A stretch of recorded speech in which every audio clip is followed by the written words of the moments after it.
தம்பி டேரக்டருங்க, அண்ணே டேரக்டருங்க சார் வருவார் சார், டிஃபன் கொடுக்க சொன்னார். என்னது ஓப்பன் பண்ண முட்டை கறியிலேயே முட்டை வகை 4-5 வகை வச்சு காலைல 7:30 மணிக்கு சூடா. எனக்கு கிடைக்கலையே. Oscar is always on right track. That is why Fast Track Taxi app உடனே டவுன்லோட் பண்ணுங்க. டார்லிங் ஏசி திருவிழா இந்தியாவிலேயே மிக குறைந்த மாத தவணையில் AC. Big clubhouse, tiny living space, more common space but less living space. Highest carpet area up to 70% only in Jane's Home. இல்ல வளகாப்பு இருக்கும். கூட்டம் இருந்துகிட்டே இருக்கு. எப்படி ஹேண்டில் பண்ணீங்க? இவங்க தான் கூட்டம் இருந்து நடிக்க மாட்டாங்களே. இல்ல அப்படி கிடையாது. அப்படி கிடையாது. அப்பாவுக்கான அத்தனை ஐட்டம் நம்ம ஹோட்டலில் இருக்குது. எல்லாம் அவர் கேட்குற நல்லி எலும்பு இருக்குது, அந்த சுக்கா இருக்குது, மட்டன் சுக்கா இருக்கும். சூரி சார் ஸ்டார்டிங்ல இருந்து சொல்லிட்டு இருக்கு, அந்த வத்த குழம்பு வரும் என்னமோ ஏதோ, ஆனா எதுவும் வரல. லொகேஷன் ஏன் வரல? உங்க ரெண்டு பேரும் ரெண்டு பேர் இந்த சாப்பாட்டு ரசீது அப்படின்னா தம்பி ஆமா ஆமா அவர் கேமரா அங்கேயே வைங்க. இந்த உறவுகளுடைய நெருக்கம், உறவுகளுடைய பெருமை, உறவுகளுடைய மரியாதை, இதெல்லாம் சொல்ற ஒரு விஷயம். இது மக்களை போய் சேரணும், இது எல்லாருக்கும் புரியணும். இதை தெரியப்படுத்துறதுக்கு நானும் ஒரு கதையா இருக்கேன். சரியான சந்தோஷம். இந்த படம் பார்த்துட்டு இந்த படத்தில் நடக்கிற நிகழ்வுகள் மாதிரி ஒன்று உங்கள் வீட்டில் நடந்திருக்கலாம், இல்லை நெக்ஸ்ட் நடக்கும். ஆனால் இந்த படத்தை பார்த்துட்டு இந்த படத்தில் வர்ற மாதிரி ஒரு நல்ல விஷயங்கள், நல்ல நிகழ்வுகள் நடந்த அதை விட எனக்கு சந்தோஷம் எதுவுமே இல்லை. ஓப்பனாக சொன்னால் நானும் நேர்லவே அவங்கள போய் சந்திக்க ரெடியாக இருக்கும். சார், இன்ஃபேக்ட் இந்த ட்ரெய்லரை பார்க்கும்போது தான் எங்களுக்கு தெரியுமா பெரிய ஆச்சரியமாக இருந்துச்சு. ஸ்டோரி கதை சூரிய அவர்கள், இது உங்க வாழ்க்கையில் நடந்த கதையா இல்ல எப்படி எடுத்துக்கலாம் இந்த ஸ்டோரி? காமனாகவே இல்லை, நீங்கள் படம் பார்த்தா உங்கள் லைஃப்லையும் நடந்திருக்கும், எல்லார் வாழ்க்கையும் நடந்தது. இது நம்ம வித்தியாசமான, இப்போ நம்ம சங்கர் சார், எந்திரன் சார், இல்லை பாகுபலி மாதிரி நம்ம பயங்கரமாக யோசிக்கல. இது நம்ம கூட இருக்க கதை. இப்போ இதை நீங்கள் டைரக்டர் படம் போட்டு காட்டினா என்ன என் கதையை எடுத்து வச்சுக்க நீங்களே கேட்பீங்க. அதை பார்த்தா இது லைஃப்புக்குள்ள எல்லாருக்கும் நடக்கிற கதை. ஒரு மாமனுக்கும் பையனுக்குமான ஒரு கெமிஸ்ட்ரி, அத்தை அக்கா அந்த குடும்பத்துக்கும் நடக்கிறது. ஆனால் இன்னைக்கு தேவையான 100% படம். ஸோ அப்படி ஒரு கதை தோணுச்சு. அதை பண்ணிட்டு இருக்கப்ப இயக்குனர் தம்பிட்டு வந்து பேசுகிறப்ப இந்த கதை தோணுறப்ப அவருக்கும் பிடிச்சிருச்சு. ஆனால் இது இன்னைக்கு தேவையான ஒரு ஸ்டோரின்னு இதை பண்ணுவோம்னு சொன்னார். இதுதான் சூப்பர். ஏன்னா இப்ப நீங்க எக்ஸாக்டா சொன்ன மாதிரி இப்ப இருக்க காலகட்டத்தில் எந்த பக்கம் பார்த்தாலும் நியூக்ளியர் ஃபேமிலி, ஜாயின்ட் ஃபேமிலியே பார்க்க முடியல. இந்த மாதிரி ஏதாச்சும் ஒரு காது குத்து கல்யாணம் போது தான் எல்லாருமே ஜாயின் பண்ணவும் முடியும். நம்ம அது ஹியூமன்ஸ்க்கு எப்பவுமே நடக்கும். நம்மளுக்கு யார் மேல ரொம்ப அதீத பாசம் வச்சிருக்காங்களோ அவங்க நம்ம கூட இருக்க மாட்டாங்க. அது ஒரு பெரிய பிரிவு ஏற்படும். அந்த பிரிவு வந்து அது எல்லாருக்குமே நடக்கக்கூடிய விஷயம் தான். அது இப்போ படமா பார்க்கும்போது அது ஒரு குழந்தை ரூபத்துல வருது. இருந்தாலும் அந்த குழந்தையோட ஏன்னா அவங்களோட கண்ட்ரோல்லயே இல்லை, சுத்தி இருக்க பெரியவங்க கண்ட்ரோல்ல இருக்க ஒரு குழந்தைன்னும் போது கஷ்டமா இருக்கும். நீங்க உங்க லைஃப்ல அந்த மாதிரி ஏற்பட்ட ஒரு பெரிய பிரிவு பத்தி சொல்ல முடியுமா? எனக்கு ரொம்ப பிடிச்சிக்கும் அவங்க மனசுல, எனக்கு அவங்களதான் உலகமே, அவங்கள போய் பிரிக்கிறாங்களேப்பா. உங்க வாழ்க்கையில அது நினைச்ச ஸ்டோரி நிறையாவே இருக்கு. எனக்கு வீட்டுக்குள்ளேயே இருக்குது, வெளியிலயே இருக்குது. இல்லாதாங்க இது எல்லாத்துக்குமே உள்ளதே. இந்த படம் பார்க்குறப்ப யாருக்கும் ஏற்படக்கூடாது. அவ்வளவுதான் நல்லது. இந்த படம் பார்க்குறப்ப ஞாபகப்படுத்தும் வேணாம், அது இல்ல இன்னொரு தேவையில்லை.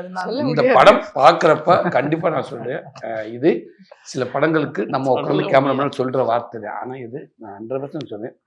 இந்த படம் பார்த்துட்டு இந்த படத்துல நடக்கிற நிகழ்வுகள் மாதிரி ஒன்று உங்க வீட்டில் நடந்திருக்கலாம், இல்லை நெக்ஸ்ட் நடக்கும். ஆனா இந்த படத்தை பார்த்துட்டு இந்த படத்துல வர்ற மாதிரி ஒரு நல்ல விஷயங்கள், நல்ல நிகழ்வுகள் நடந்த அதை விட எனக்கு சந்தோஷம் எதுவுமே இல்லை. ஓப்பனாக சொன்னால் நானும் நேர்லவே அவங்கள போய் சந்திக்க ரெடியாக இருக்கோம். எல்லாமே போய் நாங்கள் போய் சந்திக்க ரெடியாக இருக்கோம். அவங்க நாங்கள் போய் சந்திக்கிறோம், கண்டிப்பாக நடக்கும். அப்படி நடந்தால் தயவுசெய்து நம்ம மீடியா மூலமாக நீங்கள் தாராளமாக நீங்கள் எங்களுக்கு அதை தெரிவிக்கலாம். நான் உங்ககிட்டயே வரேன். இந்த படத்துக்கான மரியாதையாக இருக்குன்னு நினைக்கிறேன். Fantastic, super sir. Rajkan sir, நீங்க நினைச்சு பாருங்க, உங்களோட படங்கள் கடைசியாக வந்த படங்கள் எல்லாமே ஏதோ ஒரு வகையில இந்த குடும்பங்களோட பிரிவு இல்லாம எல்லாம் ஒன்னாருங்கன்னு தான் அது வற்புறுத்துது. அது நிறைய படம், மஞ்ச பையா இருக்கட்டும், இது படம் எல்லாம் பிரிஞ்சிடாதீங்க, அந்த பெரியவங்களுக்கு மரியாதை கொடுங்க, பாசம்.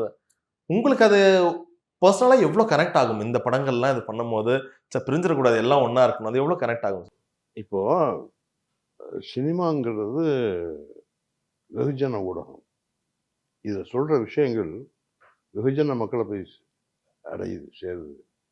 அப்போ இறைவன் நம்மளை இந்த ஊடகத்தை வச்சிருக்கும் பொழுது நம்ம சமுதாயத்துக்காக ஏதாவது செய்யணும்னா சமுதாயத்துக்கு நன்மை பயக்கிற விஷயங்களா செய்யணும். இதுதான் என்னுடைய குறிக்கோள். நான் சினிமாவில் இருக்கிறதுக்கு காரணமும் அதுதான். அப்போ இப்போ தம்பி இந்த மாமன் கதையை சொல்றாரு.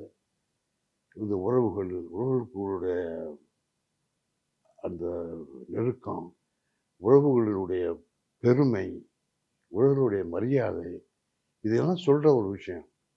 இது மக்களை போய் சேரணும். இது எல்லாருக்கும் புரியணும். உறவுகள் எவ்வளவு புனிதமானது, அது மக்களுக்கு தெரியணும். இதை தெரியப்படுத்துறதுக்கு நானும் ஒரு கதையா இருக்கேன். சரியான சந்தோஷம். பிரசாந்த் அவர்கள் வந்து கேமரா இல்லாம கூட படம் எடுப்பாரு, பாலசரவணன் இல்லாம படம் எடுக்க மாட்டாருன்னு சொல்லுவாரு.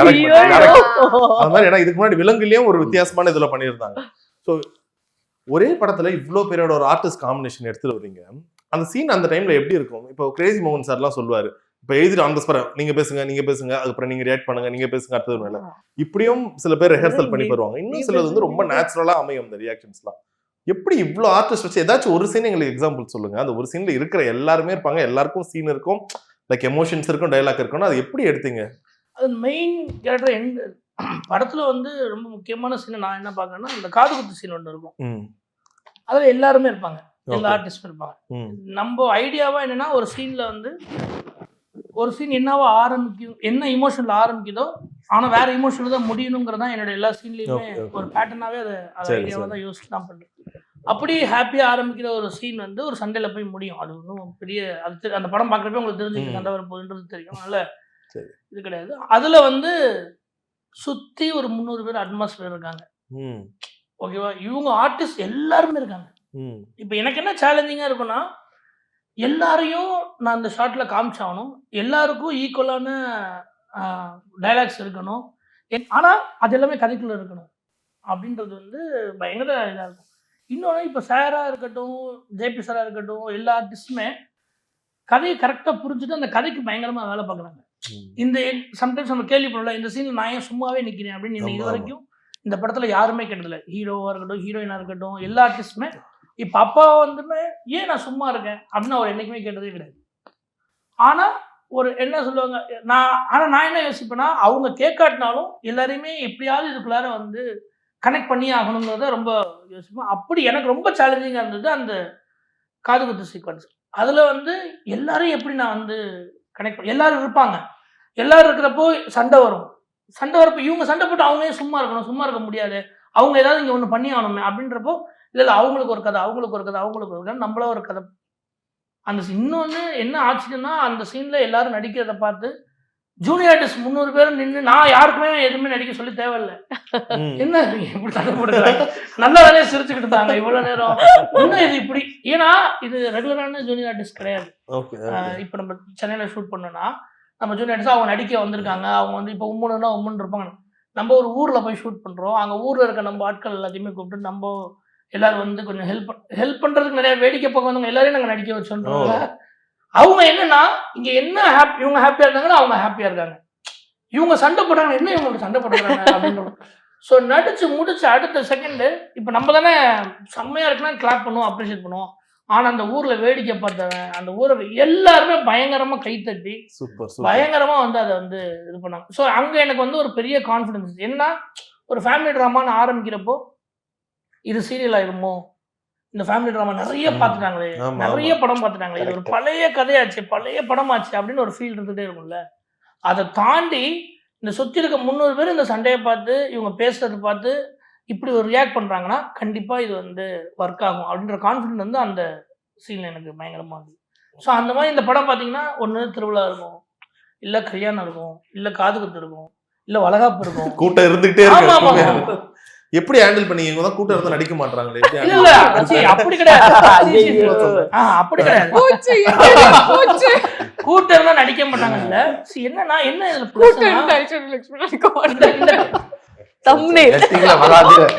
கேப்ஷன் போட்டு நான் ஒரு இது சொல்லிட்டா, எனக்கு திருச்சியில தான் நம்ம ஷூட் பண்ணோம். 100% அங்கதான். ஒன் டே மட்டும்தான் சென்னையில, அதுவும் ஒலி அதுவும் டைரக்டருக்கு தெரியாம நடந்துருச்சு, இல்லாட்டா அதுவும் அங்கதான். திருச்சியில ஷூட் பண்ணும்போது ஒவ்வொரு சீன்ல ஒரு 300-400 ஜூனியர் ஆர்டிஸ்ட் இருந்துட்டே இருக்கும். எல்லா சீன்லும் கூட்டம் இல்லாத சீனே கிடையாது. ஒவ்வொரு ஃபேஸும் டிஃப்ரெண்டா இருக்கும். இப்ப நம்ம இங்க என்ன எப்படின்னா அந்த கோஆர்டினேட்டர் இருக்கும், கூட்டிட்டு வந்துட்டு டிஃப்ரெண்டா மேக்கப் ஆர்டிஸ்ட் எல்லாம் சேர்ந்து டிஃப்ரெண்ட் ஆக்கணும். ஏன்னா நம்ம எல்லாருமே ஒரு எப்படி ஒரு ஸ்ட்ரீம் லைனா ஒரு சிட்டி ஃபேஸ் வந்துடுச்சு. ஆனா ட்ரிச்சியில ரொம்ப ரியலான ஹியூமன் பீயிங்ஸ் பார்த்த மாதிரி அங்க இருக்கிற ஜாக்கெட் சாரி எல்லாமே ஒரு ஆத்தென்டிக்கா இருக்கு. எல்லாமே இன்க்ளூடிங் கலர்ஸ். யாருமே இப்போ நான் என்ன சாரி போட்டாலும் நயன்தாரா போட்ட மாதிரியே போட்டிருக்கேடி அந்த ஒரு தெரியாம அந்த இன்ஃப்ளூயன்ஸ் வந்துட்டு இருக்கு சிட்டிக்குள்ள இருக்கும்போது.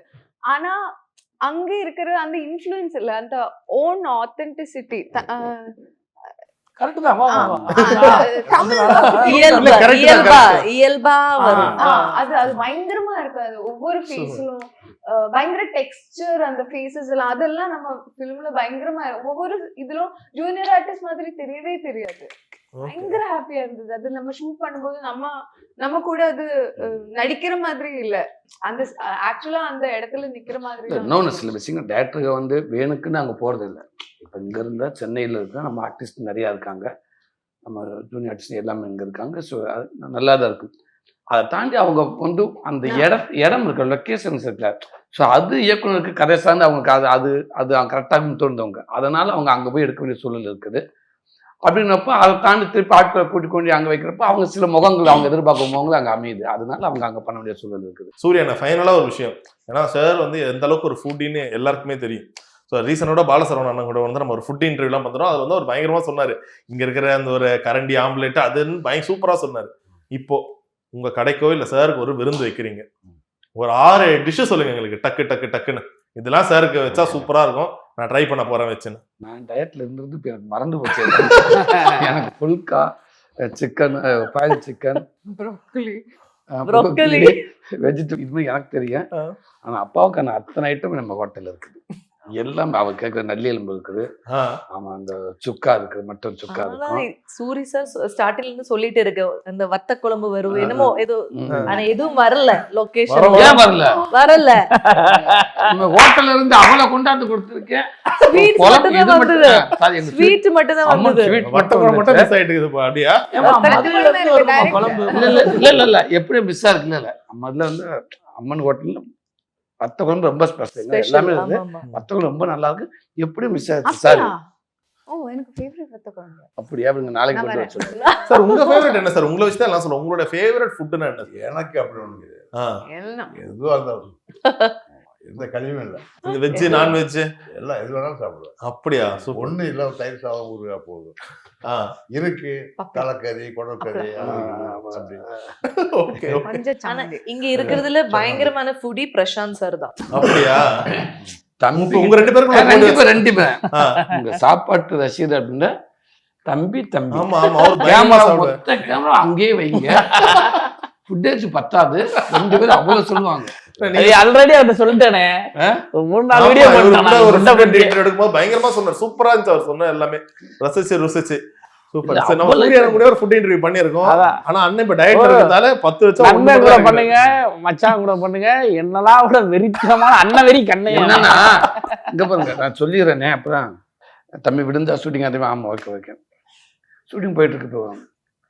தம்பி அந்த 13வது சீனு தாத்தா ஹோல் ஃபேமிலி இல்லாத, அது எப்படி தம்பி? பார்த்துக்கலாம் தம்பி. காலையில் 7 மணிக்கு ஸ்டார்ட் சொல்லியிருக்காங்க. ஆமாண்ணே தம்பி, அந்த எல்லா காம்பினேஷன் பார்த்துக்கலாண்ணே. பார்த்துக்கலாம் திருப்பி நைட் தூங்கணும் தம்பி. பார்த்துக்கலாம் வாங்கினே பார்த்துக்கலாம். திருப்பி காரில் போயிட்டு இருக்கேன், ஒரு சீஸ் செட்டு கேட்குறேன். அண்ணே அது என்ன சீனுண்ணே? தமிழ் கேட்டேனே, அது என்ன சீனு? எனக்கு அது எமோஷனல் சீனு சார். அப்படியே இருங்க, எங்க சார் இருக்கீங்க? வந்துகிட்டே இருக்கேன். வாங்கண்ணே பார்த்துக்கலாம். விக்கிக்கு பொண்ணு வச்சு கேட்டா வாங்க பார்த்துக்கலாம். என்னடா இங்க பார்த்துக்கலாம். ஷூட்டிங் ஸ்பாட் போயாச்சு, கேரவனுக்கு போய் உட்காந்துட்டு இருக்கேன். நேரம் அங்கே அந்த ப்ரொடக்ஷனுக்கு அங்கே வர்றாங்க. ப்ரொடக்ஷன் சார் தம்பி டைரக்டருங்க. அண்ணே டைரக்டருங்க சார் வருவார் சார். டிஃபன் கொடுக்க சொன்னாது. என்னது? ஓப்பன் பண்ண முட்டை கறியிலேயே முட்டை வகை 4-5 வகை வச்சு காலைல 7:30 மணிக்கு சூடா எனக்கு கிடைக்கலையே. ஐயோ பாதியில வெஜிடேரியன் ஒண்ணுமே கிடைக்கலையே. 7 மணிக்குங்க. வெஜிடேரியன். என்னடா அது என்ன சீன் கேக்குறீங்கப்பா? போன் வச்சு தம்பி அண்ணே அண்ணே காரம் கம்மியாதானே இருக்கும், நீங்க எதிர்பார்க்க காரம் அது சூப்பரா இருக்கும்னு. தம்பி ஓகே தம்பி ஓகே நல்ல விஷயம் தம்பி. தம்பி எல்லாரும் அந்த சீன் கொஞ்சம் மைண்ட் எங்கன்னு இருக்கீங்க? கேரளா ஷூட்டிங் பண்ணுவாங்க பார்த்துக்கலாம்.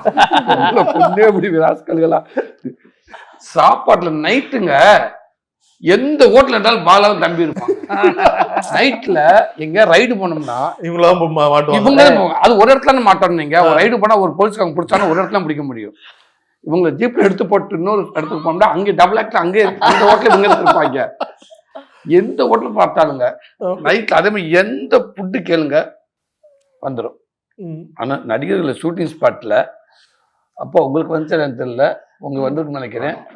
எனக்கு எல்லாமேங்க கடைசி பேக்கப் ஆகிற வரைக்கும் எவ்வளவு அவங்க வீட்டுல அவ்வளவு பண்ணுவாங்கப்பா. வீட்ல இருந்து ஹோம்லி ஃபுட் வந்து அம்மாங்க பாவம்.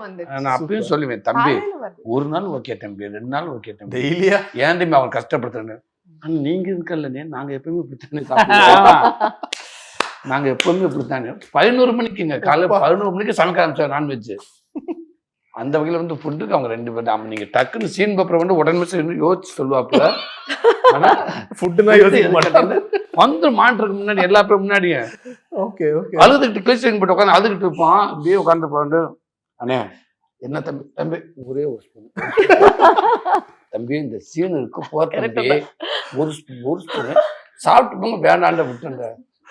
எமோஷனல் சீன் எடுத்துட்டு கட் சொல்லி நம்ம பார்க்கும்போது அங்க பயங்கரமா சாப்பிட்டு இருக்காங்க. சார் பாத்தீங்களா ஏதாவது? சூப்பரா இருக்குமா, சூப்பரா இருக்கு. என்னது மச்சான் அப்ப வந்து அப்பப்போ வெஜிடேரியன் மாறிடுவாப்ல. மாப்பிள்ள இருந்து நான் ஒரு 4 நாள் வெஜிடேரியன். என்னடா சொல்றேன் இப்ப நான் என்னடா செய்யறது? 4 நாள் முடிச்சாது எல்லாத்துக்கும் வெஜிடேரியன் கேட்டா என்னென்ன வருதுங்களா? மஷ்ரூம் 65, மஷ்ரூம் மஞ்சூரியன், கோபி மஞ்சூரியன், கோபி 65, அதுவே ஒரு 12 வெரைட்டி இருக்கும். இதுக்கு இனி கறியவே தின்னலாமா? சும்மா இருக்க நான்வெஜ் கொடுத்து அவங்க டெம்ப்ட் ஏத்தி விட்டு ஒரு சடனா மாறி. Okay okay. Oscar is always on right track. That is why Fast Track Taxi app உடனே டவுன்லோட் பண்ணுங்க. டார்லிங் ஏசி திருவிழா இந்தியாவிலேயே மிக குறைந்த மாத தவணையில் AC. Big clubhouse, tiny living space, more common space but less living space. Highest carpet area up to 70% only in James Home.